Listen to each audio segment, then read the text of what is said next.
Hey guys, welcome back to the channel. In today's video, I'm going to show you how to connect Claude AI to Jira so you can manage issues and track sprints more efficiently. So let's get started.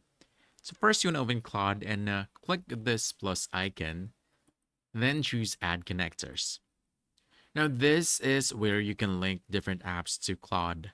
From here, you want to look for Atlassian Rovo, which is basically your way of accessing Jira.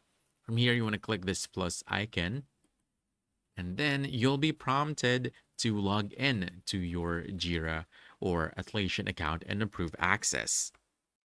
And once connected, you're basically all set.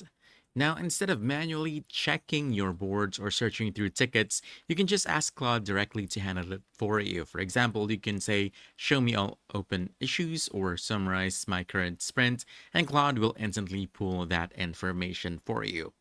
So basically, that's it. Connecting Claude to Jira turns your project management into a simple conversation, making it faster and way more efficient to track progress and get things done. So if you found this helpful, don't forget to hit that like button, subscribe for more quick guides, and I'll see you in the next one. Thanks.